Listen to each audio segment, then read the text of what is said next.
और साथ ही आपको बता दें 24 घंटे के सफर के बाद अब अतीक अहमद नैनी जेल पहुंच गया है। प्रयागराज नैनी जेल पहुंच गया है।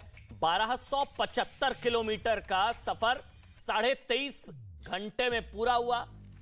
8 बार काफिला रुका। यूपी पुलिस रविवार को शाम 5:40 पर अतीक को नैनी जेल के लिए लेकर निकली थी। 23.5 घंटे और 1250 किलोमीटर का पूरा सफर। और अतीक के काफिले में शामिल हुए पुलिसकर्मियों ने न्यूज 18 को बताया कि अतीक को पूरे रास्ते नींद नहीं आई। अब उमेश पाल अपहरण मामले में 28 मार्च को कोर्ट में पेश किया जाएगा इसको। इसके अलावा इस केस में एमपी एमएलए कोर्ट फैसला सुनाएगा। अतीक के भाई अशरफ को भी प्रयागराज के कोर्ट में पेश किया जाना है। माफिया अतीक को वैन पलटने का भय था। वैन तो जेल पहुंच गई, लेकिन योगी राज में अपराधियों का इलाज पक्का और माफिया राज का पलटना तय माना जा रहा है। अतीक अहमद नैनी जेल पहुंच चुका है।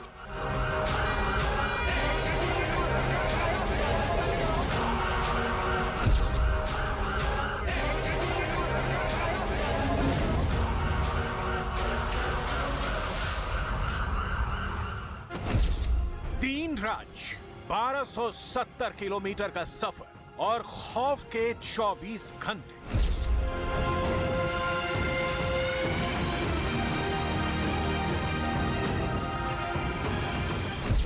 यूपी की स्पेशल 45 के घेरे में माफिया अतीक अहमद के लिए उसकी जिंदगी के ये सबसे डरावने पल रहे। 3 राज्यों से गुजरकर माफिया अतीक अहमद का काफिला यूपी पहुंच चुका है और उसके गुनाहों का हिसाब होने वाला है।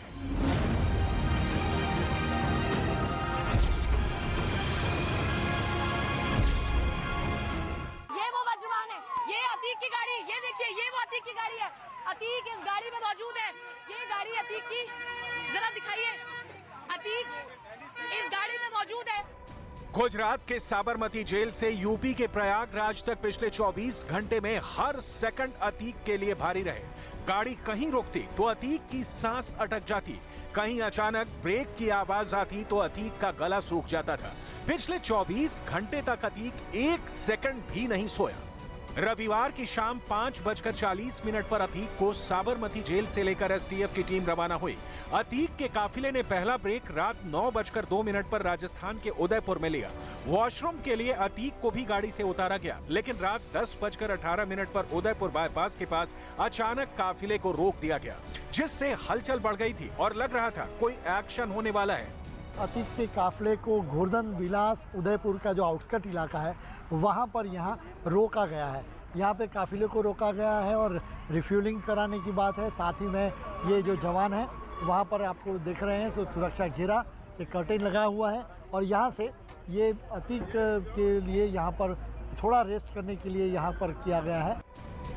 काफिले के पीछे अतीक की बहन की गाड़ी चल रही थी, जिसमें अतीक के 2 वकील भी सवार थे। आपको एनकाउंटर का डर है? और अशरफ विधायक जी को भी ला रहे हैं बरेली से यहाँ। जी, तो आप एनकाउंटर इनका क्यों किया जाएगा, ऐसा क्यों डर है? मुख्यमंत्री जी का बयान आ गया था ना, इसलिए। अभी अंडर ट्रायल है, वो माफिया नहीं है, बिल्कुल वो अपराधी नहीं है जब तक कोर्ट का ऑर्डर नहीं आ जाएगा। उदयपुर से चित्तौड़गढ़ होता हुआ सुबह करीब 3:30 बजे अतीक अहमद का काफिला कोटा शहर पहुंचा। इसके बाद सुबह 7:20 पर मध्य प्रदेश के शिवपुरी से अतीक का काफिला गुजरा। अब तक अतीक की गाड़ी नहीं पलटी थी, इसलिए उसने राहत की सांस ली, लेकिन शिवपुरी में काफिले में शामिल गाड़ी की गायों के झुंड से टक्कर हो गई। गुजरात से लेकर प्रयागराज तक न्यूज 18 की टीम अतीक अहमद के काफिले के साथ थी। डर लग रहा है क्या? डर लग रहा है क्या?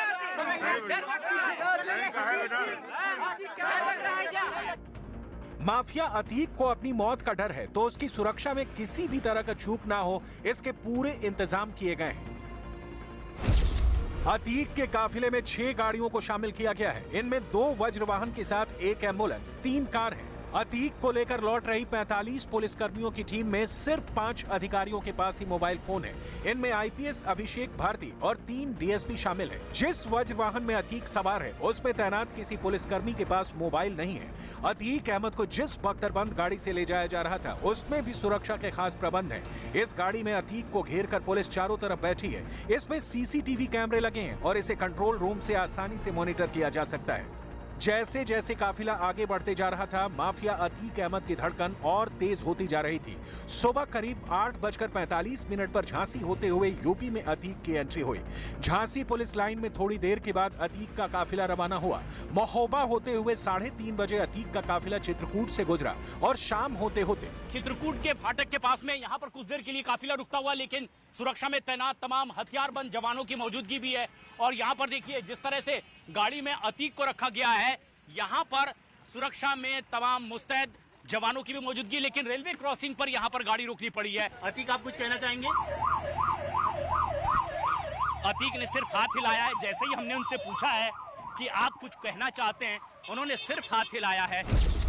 अतीक के लिए नैनी सेंट्रल जेल के अंदर एक हाई सिक्योरिटी बैरक बनाई गई है। इस बैरक में 13 से 16 सीसीटीवी कैमरे लगाए गए हैं। इसके साथ ही हर सुरक्षा कर्मी को बॉडी प्रोटेक्ट कैमरा दिया गया है। सेंट्रल जेल की दीवार पर एलसीडी स्क्रीन लगाई गई है।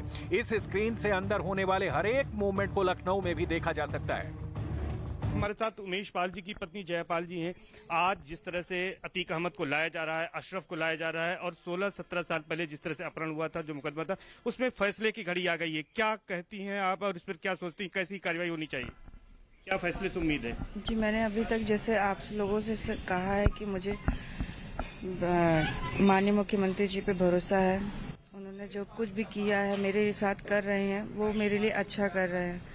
अब मैं उन्हीं पे ही सारी चीजें अपनी छोड़ दिया है, क्योंकि वो ही मुझे न्याय दिला सकते हैं। ये माननीय न्यायालय का जो भी निर्णय है उसका हम लोग अनुपालन करा रहे हैं। हमारी पुलिस प्रशासन के लोग लगे हुए हैं। अतीक अहमद को प्रयागराज के एमपी एमएलए स्पेशल कोर्ट में 28 मार्च को सुबह 11 बजे पेश किया जाएगा।